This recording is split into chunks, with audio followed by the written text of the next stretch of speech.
Hello friends, मैं हूं वंश और आप देख रहे हैं मैथ्स विद वंश। आज हम करेंगे chapter number 6 that is triangles की एक्सरसाइज 6.4 का क्वेश्चन नंबर 4।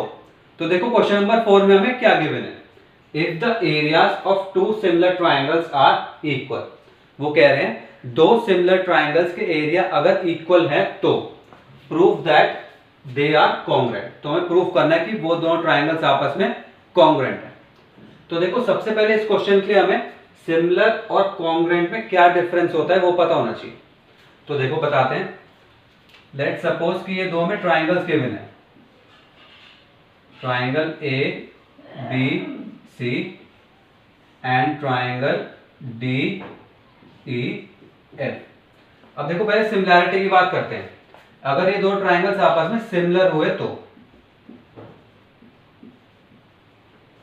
एक तो उनके कॉरस्पॉन्डिंग एंगल्स आपस में इक्वल होंगे, that is A angle equal होगा एंगल डी के।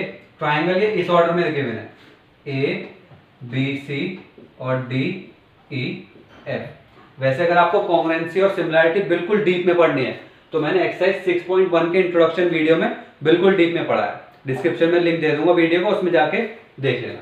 तो देखो अगर ये दो ट्राइंगल्स आपस में सिमिलर है तो कॉरस्पॉन्डिंग एंगल्स आपस में इक्वल होंगे, that is angle A is equals to angle D, angle A is equals to angle D, angle B is equals to angle E, angle B is equals to angle E और angle C is equals to angle F, angle C is equals to angle F. और क्या होगा, इनकी corresponding sides के ratio equal होंगे, that is A B upon D E equals to B C upon E F equals to A C upon D F. ये चीज होगी हमारी सिमिलैरिटी के लिए। अब देखो कॉन्ग्रुएंसी के लिए पढ़ते हैं। अगर कॉन्ग्रुएंट हुए अगर ये दो ट्रायंगल्स आपस में कॉन्ग्रुएंट हुए तो क्या होगा, इनके कॉरस्पॉन्डिंग एंगल्स तो इक्वल होंगे, ये चीज तो बिल्कुल सेम होगी इसमें। बस क्या होगा, कॉरस्पॉन्डिंग साइड्स के रेशियो इक्वल नहीं होंगे, इनकी कॉरस्पॉन्डिंग साइड्स ही आपस में इक्वल होंगे, that is A B equals to D E.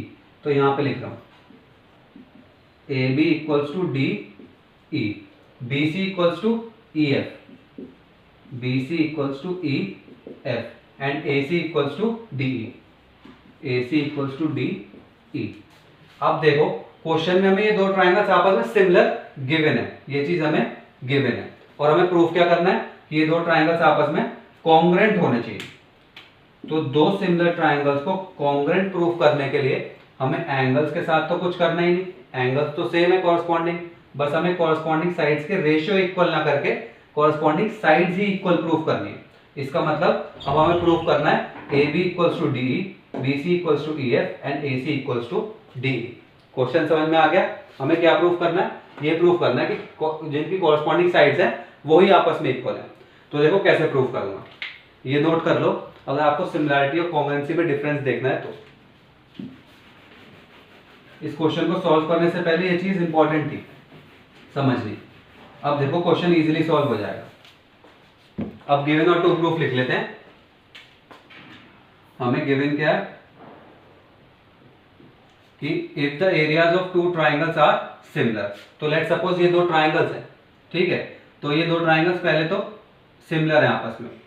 Triangle A B C is similar to triangle D E F, ये हमें गिवन है। और हमें क्या गिवन है, इनके एरिया भी आपस में इक्वल है।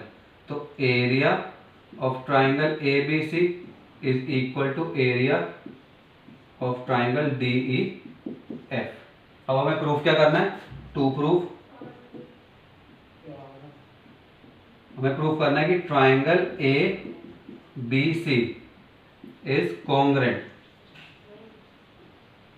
या फिर कॉन्ग्रुएंट का साइन एक ये होता है इक्वल्स टू के ऊपर S, is congruent to triangle D E F. या तो ये चीज लिख लेना इज कॉन्ग्रुएंट या फिर कॉन्ग्रुएंट का साइन लगा देना। तो हमें ये प्रूफ करना है।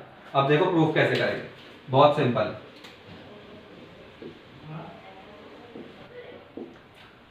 हमने एक्सरसाइज 6.4 के इंट्रोडक्शन में एरिया ऑफ सिमिलर ट्रायंगल्स वाली थ्योरम पढ़ी थी, थ्योरम नंबर 6.6।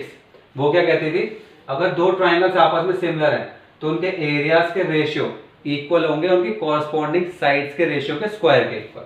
तो देखो वही थ्योरम लगेगी इसमें, पूरी एक्सरसाइज 6.4 उसी थ्योरम पे बेस्ड है। अगर आपने वीडियो नहीं देखी है तो डिस्क्रिप्शन में लिंक दे दूंगा, इंट्रोडक्शन वीडियो 6.4 का, उसमें जाके देख लेना। तो देखो थ्योरम अप्लाई करेंगे, area of triangle ABC upon area of triangle DEF equals to हो जाएगा इनकी कॉरस्पॉन्डिंग साइड्स के रेशियो के स्क्वायर के equal, that is AB upon DE, AB upon DE का स्क्वायर। अब देखो एक कॉरस्पॉन्डिंग साइड तो होती नहीं, 3 कॉरस्पॉन्डिंग साइड्स होती हैं, तो देखो BC upon EF, BC upon EF का whole square equals to first and last AC upon DF, AC upon DF का होल स्क्वायर। साइड में क्या लिख दोगे, कौन सी थ्योरम है ये, एरिया ऑफ सिमिलर ट्राइंगल्स वाली। ठीक है, एरिया ऑफ सिमिलर ट्राइंगल से ये हमें गिवन हो गया, मतलब ये हमने स्टार्ट कर दिया प्रूफ करना। अब देखो area of triangle ABC equals to area of triangle DEF हमें गिवन है, तो हम नेक्स्ट लाइन में लिख देंगे एरिया ऑफ ट्राइंगल DEF की जगह एरिया ऑफ ट्राइंगल ABC, या फिर इन दोनों में से किसी की भी जगह कोई सा एरिया लिख देना। तो इससे हमारे पास क्या आएगा, area of triangle ABC upon area of triangle DEF की जगह मैं लिख रहा हूं एरिया ऑफ ट्राइंगल ABC, क्योंकि एरिया आपस में इक्वल है। Area of triangle ABC equals to, ये चीज सेम कॉपी हो जाएगी, AB अपॉन DE का whole square equals to BC upon EF का whole square equals to AC upon DF का होल स्क्वायर। ठीक है, अब देखो दोनों एरिया आपस में कैंसिल आउट हो जाएंगे, सेम है, तो हमारे पास यहाँ आ जाएगा 1। साइड में चाहे तो रीजन लिख देना कि ऐसा करा क्यों, area of triangle ABC equals to area of triangle DEF था इसलिए, तो लिख देना area of triangle ABC equals to area of triangle DEF। अब देखो हमने ऐसा करा इसलिए क्योंकि ये दोनों एरिया आपस में कैंसिल आउट हो जाएंगे, तो ये आ जाएगा हमारे पास 1।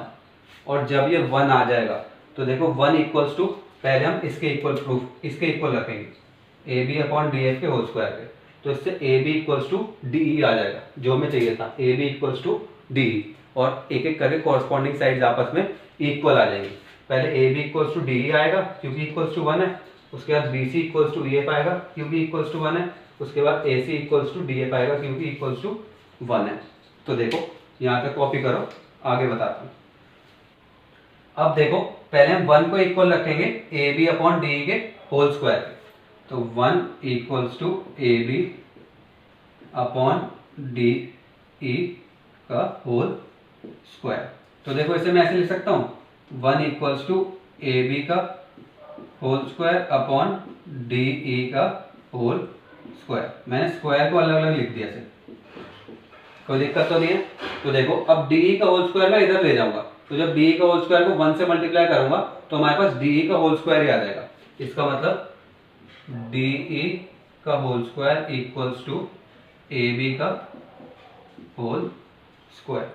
अब देखो इक्वल्स टू के इधर भी स्क्वायर है, इक्वल्स टू के उधर भी स्क्वायर है, तो हम क्या ले लेंगे, taking under root both sides, taking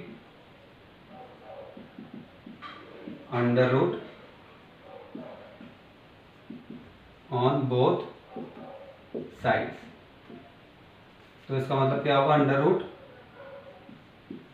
DE का whole square equals to under root AB का होल स्क्वायर। इससे क्या होगा, स्क्वायर से अंडर रूट कैंसिल आउट हो जाएगा। इसका मतलब DE इक्वल्स टू AB, यही तो हमें चाहिए था, कॉरस्पॉन्डिंग साइड्स आपस में इक्वल आ रही हैं, AB इक्वल्स टू DE। अब क्या करेंगे हम, 1 equals to BC upon EF का होल स्क्वायर रख देंगे, इससे हमारे पास EF इक्वल्स टू BC आ जाएगा। ऐसे फिर 1 equals to AC upon DF का होल स्क्वायर रखेंगे, इससे DF इक्वल्स टू AC आ जाएगा। दैट मीन्स तीनों कॉरस्पॉन्डिंग साइड्स आपस में इक्वल आ जाएंगी। अब हमें इसे रखने की जरूरत नहीं है, हम इसे ऐसे लिख सकते हैं, देखो similarly similarly EF equals to BC, EF equals to BC, फिर कॉमन लगा के DF equals to AC, DF equals to AC। ये मैं आपको सिर्फ समझाने के लिए बता रहा था। 1 इक्वल्स टू दिस रखेंगे, फिर 1 इक्वल्स टू दिस, तो हमारे पास ये तीनों चीजें आ गई। दैट इज तीनों कॉरस्पॉन्डिंग साइड्स आपस में इक्वल आ गई। AB equals to DE, AB equals to DE, BC equals to EF, BC equals to EF and AC equals to DF, AC equals to DF।